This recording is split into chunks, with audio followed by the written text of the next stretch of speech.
All right, y'all. So let's get into this Big E versus Apollo Crews stuff. And the face to face was cool. The one thing I will say though is both of their ways of speaking is distracting. The way Big E talks now is very distracting, and Apollo Crews's accent is very distracting. It doesn't take away completely from what they're saying, but the way that they speak is very distracting. Like Apollo Cruz's accent keeps changing. Like it's not the same African accent, you know. So it's really weird. But Big E seething like you.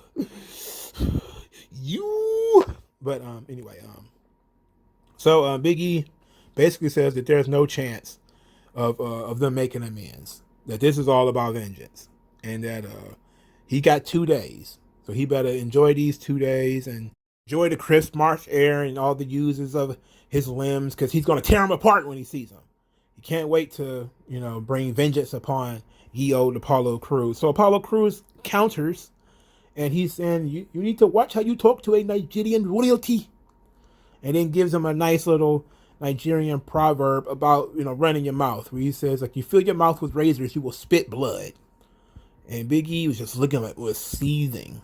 So he was saying like, yeah, I will get what I deserve, because Big E says you're going to get what you deserve. He's like, I am going to get what I deserve, and that's the Intercontinental Championship. And then Big E was like, I had enough of this. Takes off the microphones and everything, and he's going to go out and find Apollo Crews and beat him up. So he so he leaves the interview area, and he hops on the golf cart to drive around the Thunderdome looking for Apollo Crews. And Apollo Crews comes out of his interview area, and he's looking for Big E. Big E, where are you? I cannot find you. Where are you? And then Big E tries to run him over with the golf carts, because we trying to. That's been a thing for the last 2 years. Is guys getting run over with golf carts, and then they fight, and they fight a little bit, and Big E is dominant in the fight and ripped the Apollo Crews shirt off of him. Finally, some officials came out there and they separated them, and Apollo Crews uses the golf cart to escape. So this was fantastic. This was very, very good. I have two gripes. I already said one of them, which is that the way their ways of speaking was very distracting. The accent that Apollo Crews speaks with is distracting, and the way that Big E is talking is also distracting. But I also there's something to be said about the necessity of them fighting tonight. They didn't need to fight tonight. You know, sometimes it's like I am a delayed gratification guy. And there's something to be said about people who would rather have instant gratification versus delayed gratification. Those lead people to make different decisions and different choices. That's one of the reasons I could go on I can get on a soapbox and talk about people who believe in instant gratification rather than delayed gratification. I can talk about that all day, and that actually explains a lot in the world. If you really want to explain the world, that is one of the biggest ways to explain the world. There are people who like delayed gratification, and there are people who want instant gratification. People who want instant gratification, this was good for them. This was great for them. And this was okay for me.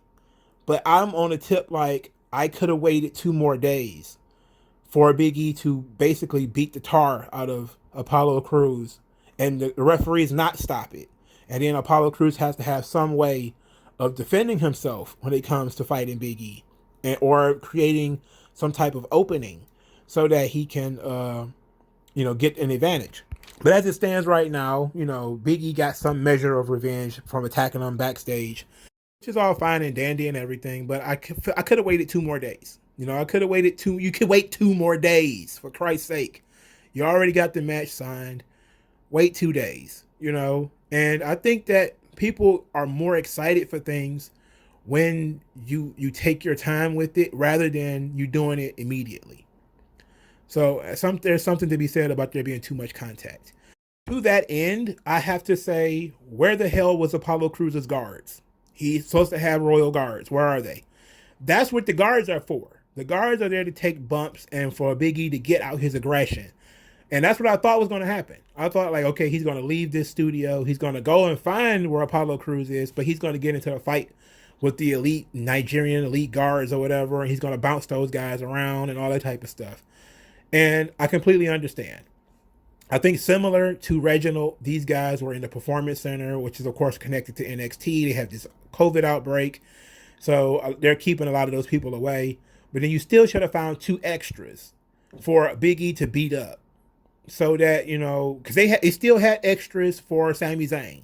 So I don't want to hear that whole, well, everybody was there. No, they still had extras because they had camera guys for Sami Zayn. They could have picked 2 guys to go in there and take some bumps and get thrown around while Apollo Crews escaped.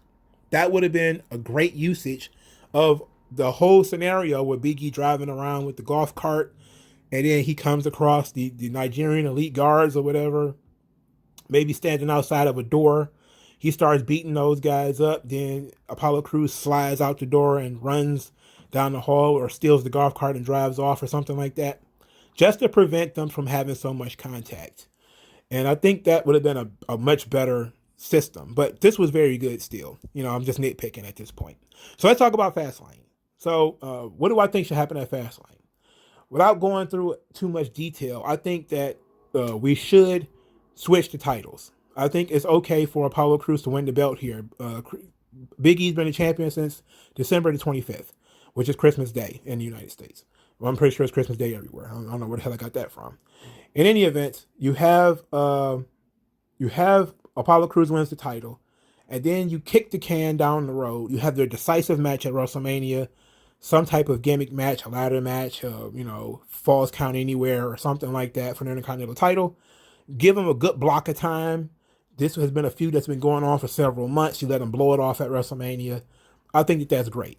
I think that's what you should do. You know, that would be fun. If Big E wins, then you're going to have to microwave an opponent for Big E in 3 weeks. All right? And I don't see what you can do. So outside of trying to microwave some type of other opponent for Big E, I think the best option is for you to put the title on Crews, ice this Big E title run right now. Put the title on Crews. Let Crews walk around with the belt for a little bit. Have Big E exercise his rematch clause at WrestleMania in a gimmick match of his choosing. And he chooses something that is particularly brutal and grim and all that kind of stuff. Maybe even like a strap match or something like that could be fun. And that's what we do for WrestleMania. But let me know what you guys think in the comment section below. Like this video, share this video, subscribe to the channel, use the hashtag 3ConCommentary to support the channel, and also send cash through the Cash App. Thank you so much. And I'll talk to you guys later, man. Peace.